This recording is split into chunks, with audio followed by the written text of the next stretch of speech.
Transmitting to you from Old Heart Radio.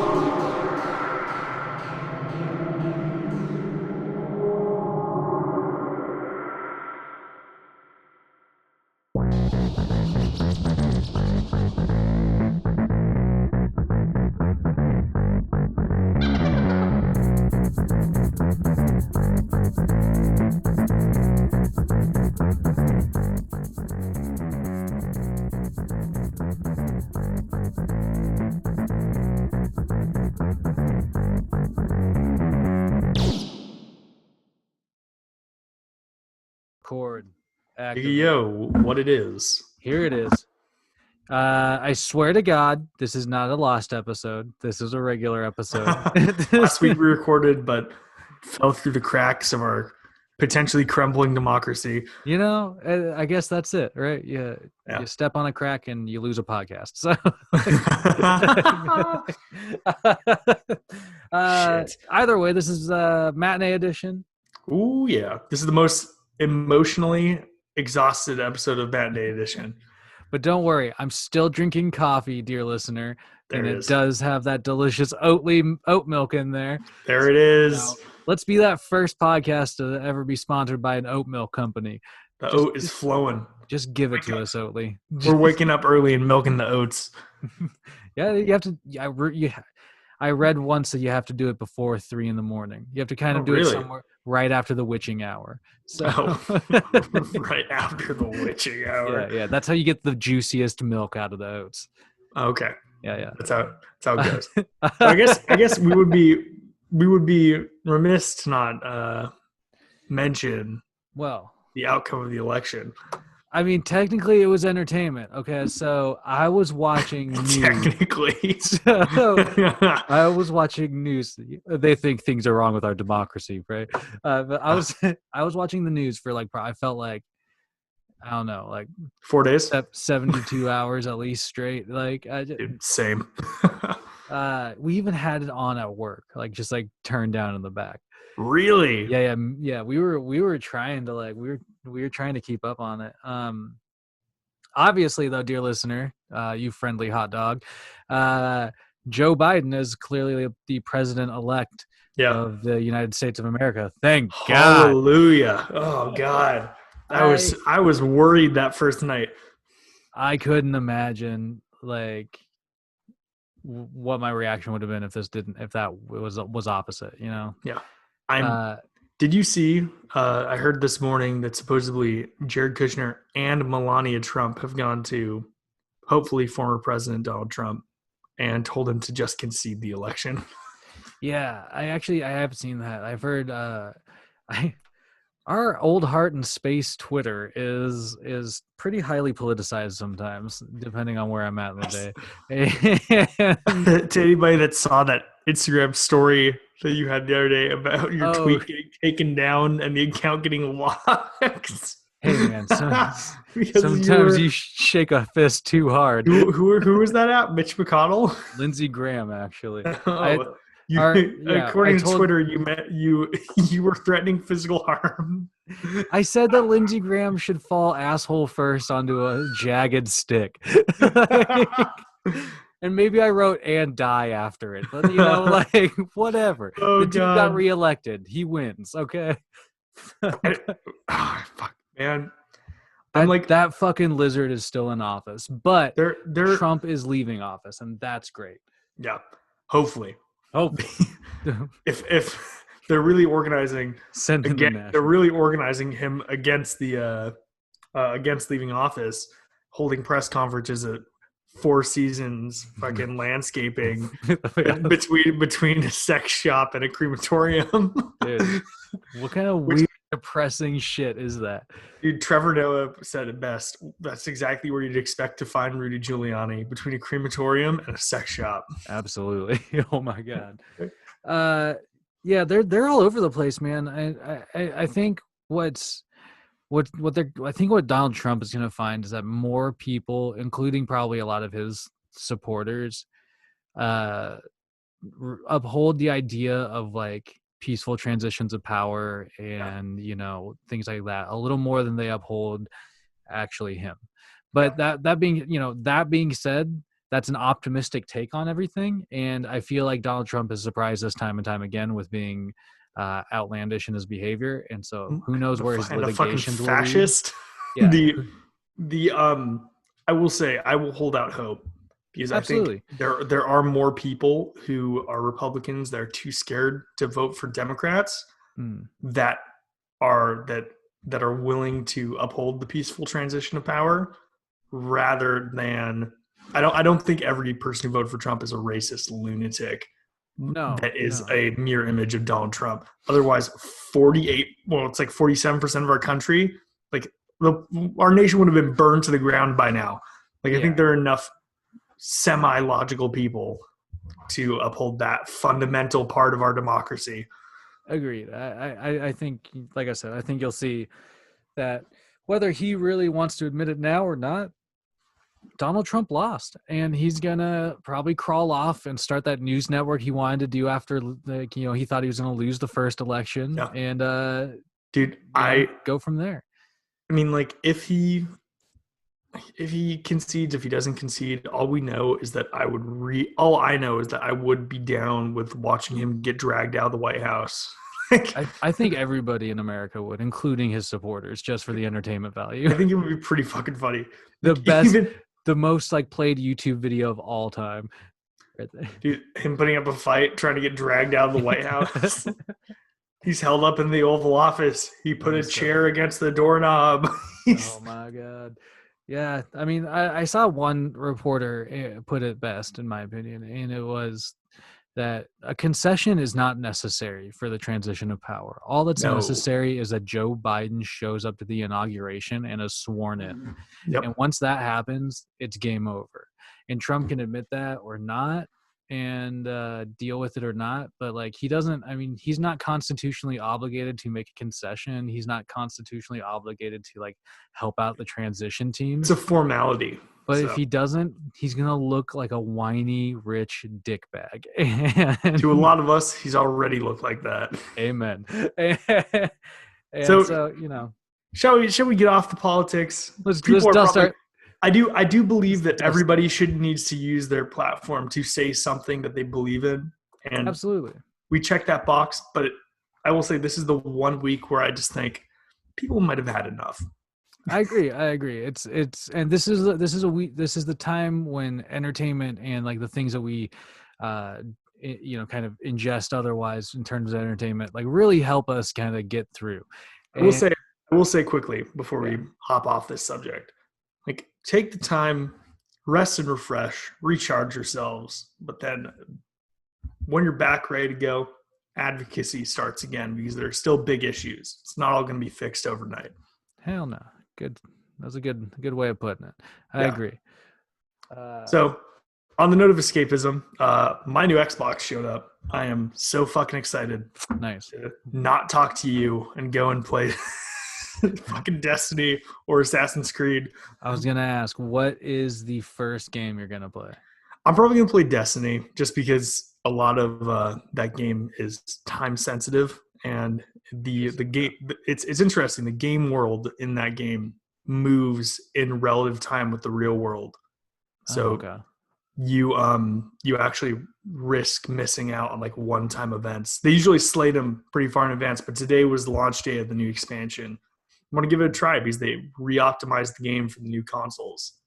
Well, there you go, man. Yeah, I'm interested to see that next week we'll have to get your hot take. Are you you're a PlayStation guy, right? Yeah. I mean, Xbox guy. I float, man. I fluctuate because I'm just kind of whichever's in front of me, I'm willing to play. Yeah. I'm not strictly one or another, but I had an Xbox. I had an original Xbox. The brick, dude. That thing was unbreakable controller when you got it. You were oh my God. I remember playing Halo on that fucking thing, dude. I remember having to use the connecting cable to link up with another Xbox to play with multiple, way more people, dude. Second only to connecting your Game Boy to somebody else's to trade Pokemon. Oh yeah, I remember that shit too.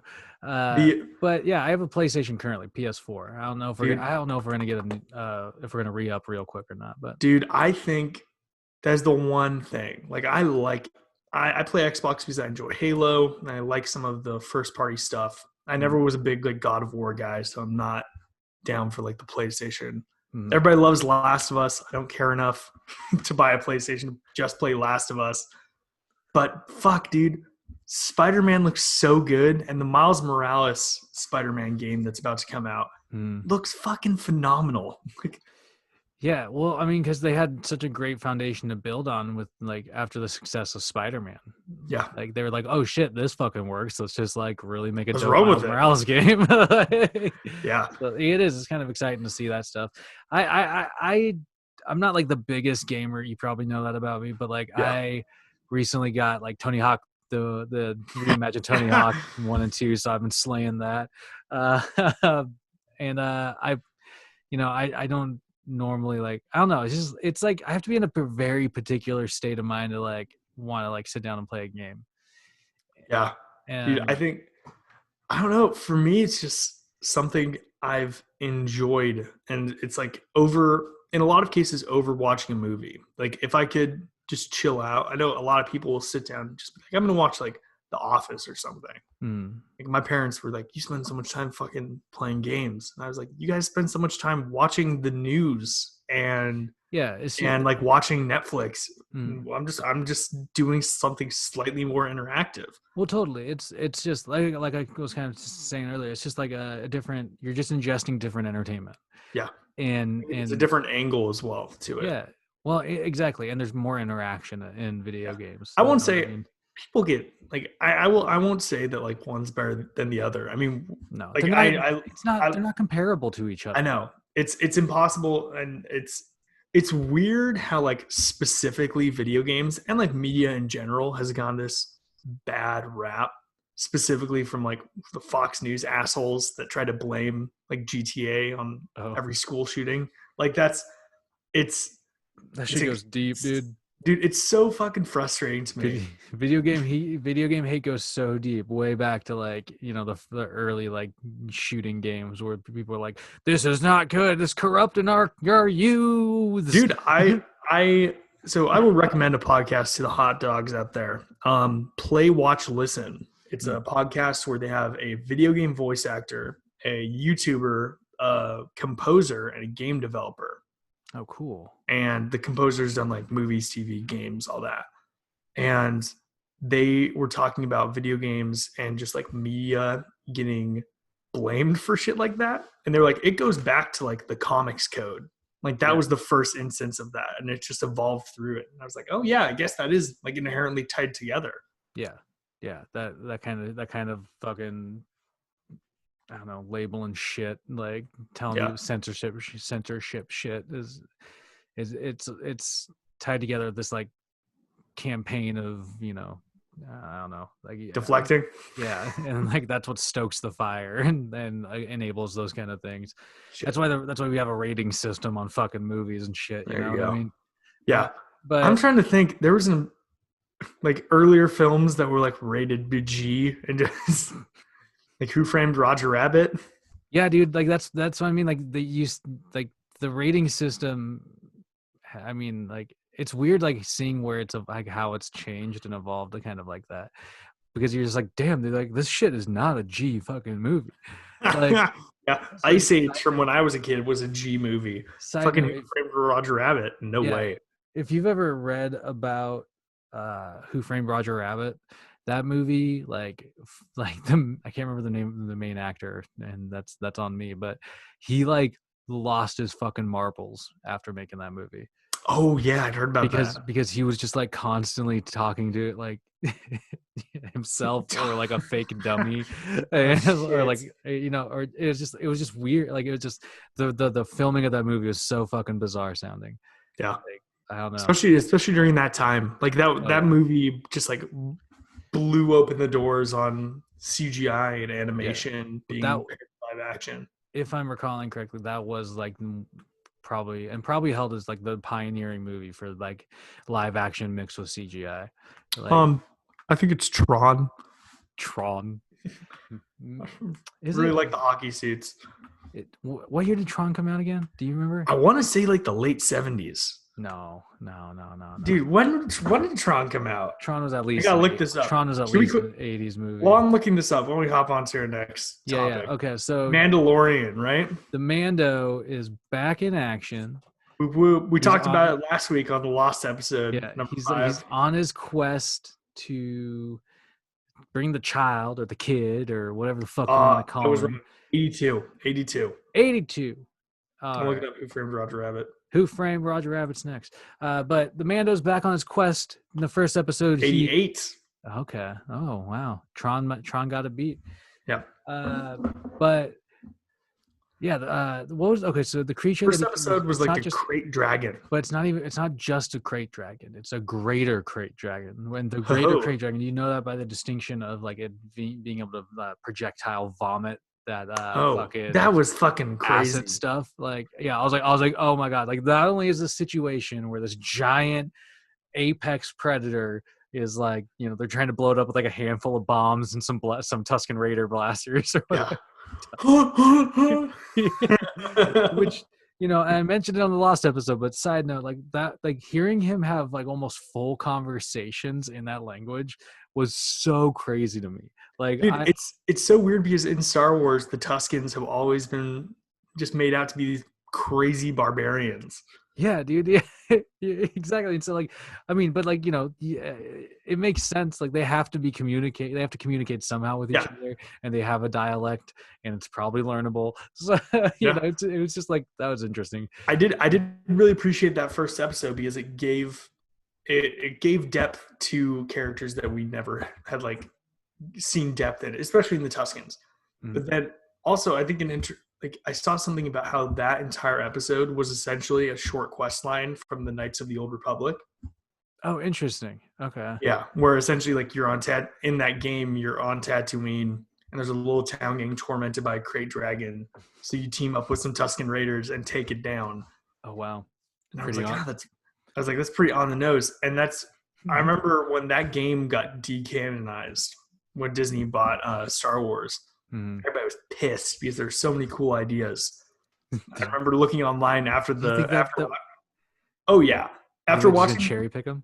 Totally. Like, and like the like Rogue One cherry picked some stuff from the extended universe. I mean, like you've been seeing it all over the place with the new films, with the Mandalorian season 1. Yeah. Like they're just these interesting little ideas that are getting picked out. I mean, like, I don't expect them to do like Death Troopers or anything. Well, I mean, yeah.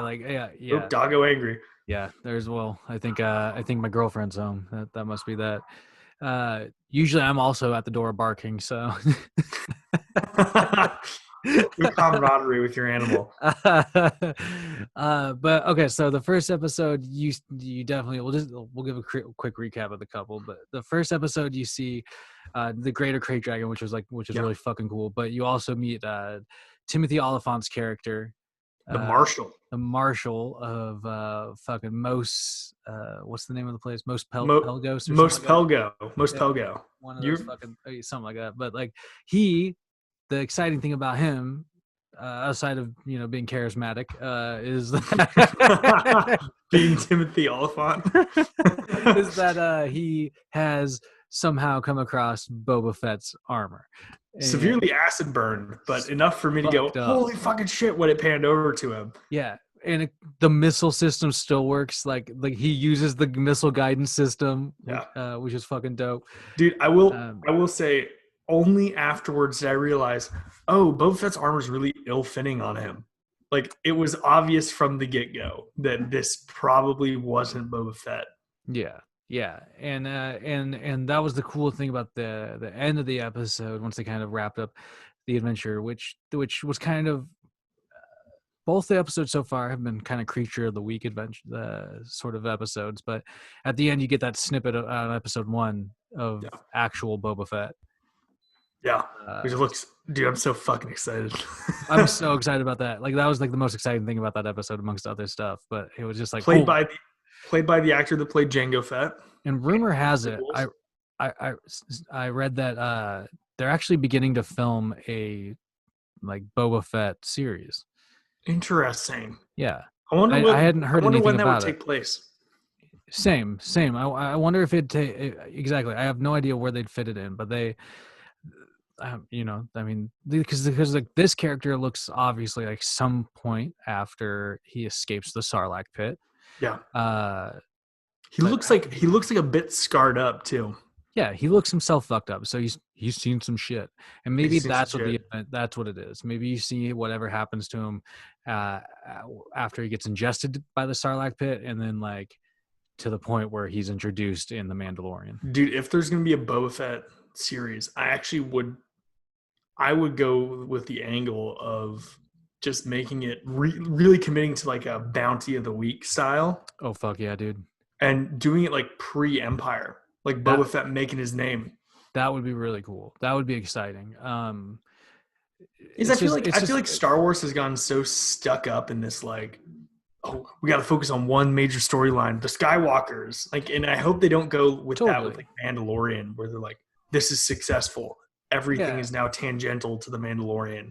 Well, I feel like we've talked about it, but like it's true though. It's like, they need to stop focusing on what they know has worked in the past and like look at what their current successes are and what people are thirsting for. And they're not thirsting for, no disrespect to Mark Hamill, but they're not thirsting for more Luke Skywalker. They're thirsting for an expansion of the ideas that have been laid down and like the universe itself, because there's so much playground. You know what I mean? I saw something about how, like, I think it was like there's this YouTuber named Captain Midnight, and he talks about like older franchises and references them to a lot of like reboots that have happened. He was talking about how Tatooine is used in The Mandalorian, and how like in the first season there was that episode on Tatooine that Ming-Na Wen was in, and how that was one of his least favorite episodes because it felt so fan servicey. Yeah. But then you got this episode where it was touching on very similar structures, very similar world overall, but it did really different things with the established like setting. You had the Krayt Dragon, you got to see like, oh, the Empire fell, but as soon as the Empire fell, somebody bad came in and slayed these people anyway. Like it's adding depth and width to it rather than focusing on like, not everything has to revolve around Palpatine. Not everything has to revolve around fucking Luke Skywalker. Yeah, but the example laid forth is good because it's like they had that first step. I mean, like the thing is, they had that first episode that did pay that fan service, that gave people the room to believe that they were going in that gave them like something to like look for more of. Yeah. And in this follow-up season, you're seeing that they are like almost right off the bat expanding what and so it's kind of nice because like there was a little bit of that in the first season, but they also, like you were saying, kind of included a little more, a few more tip of the hat kind of moments, and I think we're going to see like less of that and more of, I mean, we'll still see some of that because of Star Wars, but we'll see more of new shit. You know what I mean? Shall we move on to the second episode then? Yeah, I mean, the perfect example. The perfect example is the X-Wings in that. That's what I was just going to say. Yeah. Yeah. It immediately ties you to the greater Star Wars universe, but they're pilots you don't know. They're you're basically just doing a patrol. They're not doing something you've seen X-Wing pilots do, and they're on a completely different planet. They're just doing and then they're also resistance pilots. It's also rewarding to fans like myself that know about like the greater universe. So like in watching that scene where the pilots go, hey, switch channel 2. It's silent for a moment, and then the wings start to open up.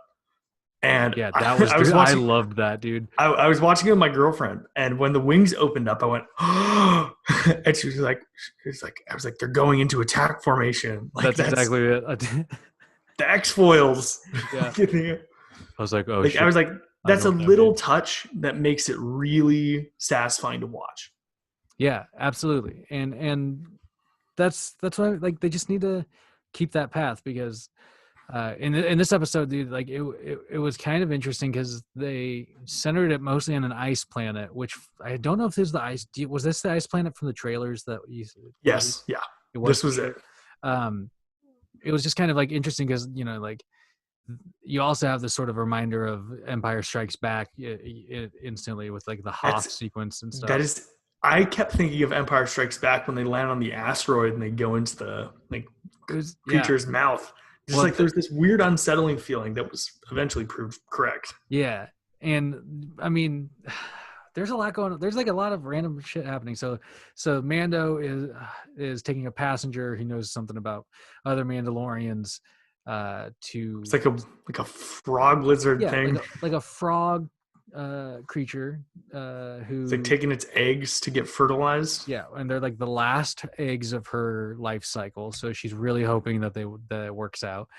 And the kid, the kid just keeps eating them, which is fucking weird. I had such mixed feelings about it. I was like, that's adorable. We all had mixed feelings. Like, why is he eating? Dude, this is the first time I've gone online after watching an episode of The Mandalorian and seen hate for Baby Yoda. Yeah, I was like, damn, dude, kid's going hard. I think like the next day, me and like I was walking around with Kate, and she was like, "Well, we do eat eggs." It's true. We're humans. We don't got. I guess it's just a bit creepier that the mom's sitting right there and Baby Yoda's popping little fucking eggs. But so the main issue kind of really happens when Baby Yoda finds a different sort of egg, though. And eats it. Eats it, and it turns out like a real baby just putting shit in its mouth. And it's so gross. I was like, he's probably enjoying it, but it looks really fucking gross. And it turns out to be a baby, ice spider egg of some sort. And dude, those things were wild. That was a freaky sequence. Yeah, dude, I was not into that. I don't like spiders to begin with, but like, I was like, God damn it, another giant spider. Like, dude, when they got on the ship and they got into the cockpit and they were closing the door. The spiders were pouring in. I was like, holy shit, this is creepy. Yeah. Well, and that was finally a good time like for him to use his flamethrower on him. I kept waiting for him to bust out his fire. I was just like, why is he just using a blaster? Like, when he lit up the fire and then it cut away so you could see the reflection of the flames, I was like, fuck.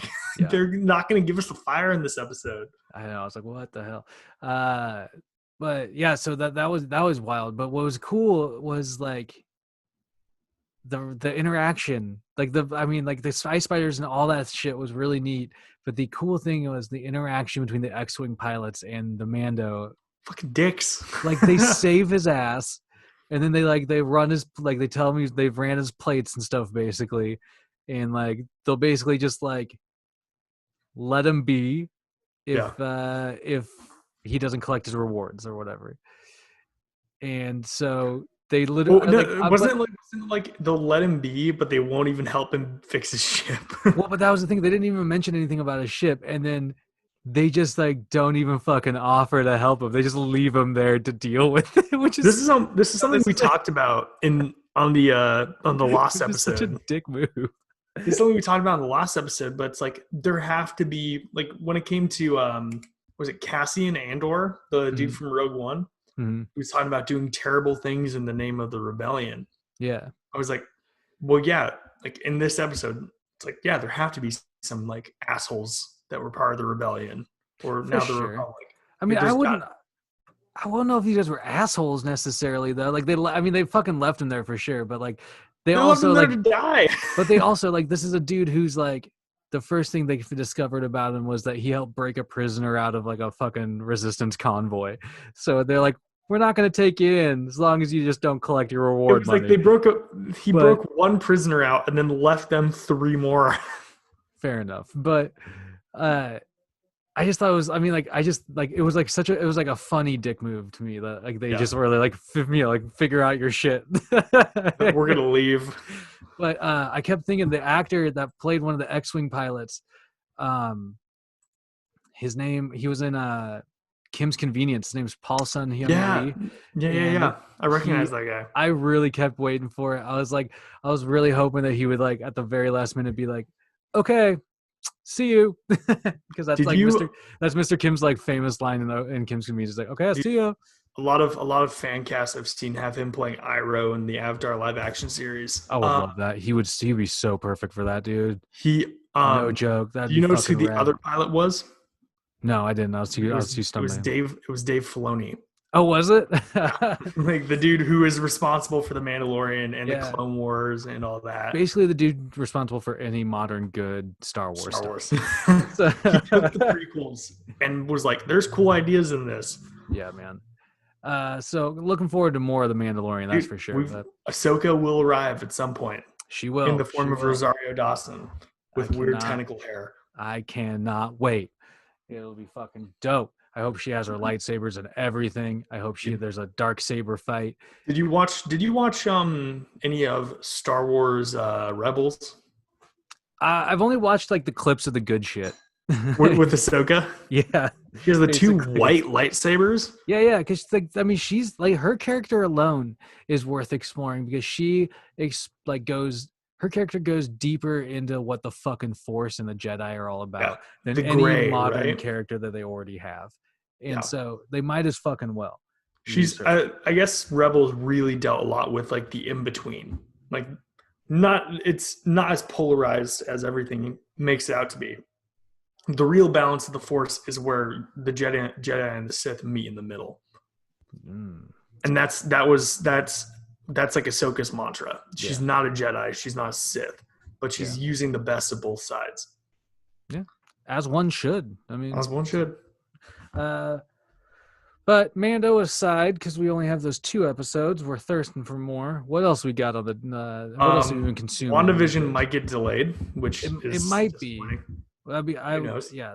I mean, we're still stuck on waiting for fucking Black Widow. Don't make us wait for WandaVision. I know. But I read that the first episode was actually confirmed to be filmed in black and white and in front of a live studio audience. So perfect. That's gonna be a blast to watch.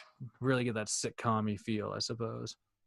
So what I've been watching, I started the 3rd season of Killing Eve. That show is phenomenal. That and Peaky Blinders has been holding me over for a few weeks now. There you go. Hell yeah. Yeah, man. Like Killing Eve, I remember I got through the 1st season. I haven't even started the 2nd or the 3rd, obviously, but it's really worth exploring. Sandra Oh is amazing as ever. And Jodie Comer, who plays Villanelle, won an Emmy for like Best Actress in Drama. Yeah, for playing Villanelle, or like supporting actress, I think. It's like a very low key show. Like I don't hear a lot of people talking about it, but it really is a good show. Like I think it's going to be one of those shows that it's going to run sort of below the radar for a bit, and people are going to love it, and then it's going to blow up once it all like lands on a Netflix or something like that. It's all on Hulu right now, but Hulu's definitely not as mainstream as like Netflix. Yeah, that's for sure. Yeah, that's cool, man. I really gotta get on there and check out more of that. I've been watching Hellstrom, that newer Marvel show. Is that a Hulu show? It's a Hulu show. Well, I haven't seen shit from about that. It's actually kind of interesting. It's a lot of possession and shit because I think the characters that they used from Marvel are related to like the hellscape basically somehow. So I kept seeing the one thing I saw about it was essentially like that Ghost Rider exists very closely with this line. And I guess this film, the Hellstrom show was supposed to coincide with Gabriel Luna's Ghost Rider show that got canceled. Yeah. And that would have been fucking, I wish that show would have gone through. I don't know why they kept this show and didn't follow through with that show, but I fucking loved that Ghost Rider in season 4 of Agents of S.H.I.E.L.D. and I would have paid to see more of them. Yeah, dude. It would have been a smart move to fucking continue with that. That's for sure. Keanu Reeves casting in the MCU, going to play Johnny Blaze. Is it official? No. Oh. We were talking about how Moon Knight's going to Oscar Isaac, it looks like. Yeah. Oscar Isaac has officially gotten that Moon Knight, but Shia LaBeouf would be a good Kraven, so you got to find a Keanu, man. Yeah, well, and Keanu's love of motorcycles would easily probably persuade him to take that role. But rumor has it for some time now, Marvel has been like trying to find a role for him. Like I read somewhere, I can't remember who said it, but they were like, every time we have a new project coming up, we try and think of what Keanu could do in it. I fucking love that. Yeah, fuck yeah, dude. You'd be great Johnny Blaze. He would. I saw a rumor that they're trying to get. I'll conclude my Matinee Edition thoughts on this. I saw 2 rumors recently. One was that supposedly they're talking real hard to Mr. Hugh Jackman on doing a cameo as Wolverine in the Doctor Strange sequel. Sick. Which obviously I'm down for. And 2, I read a rumor that Nicolas Cage might be being pursued for Ghost Rider once again.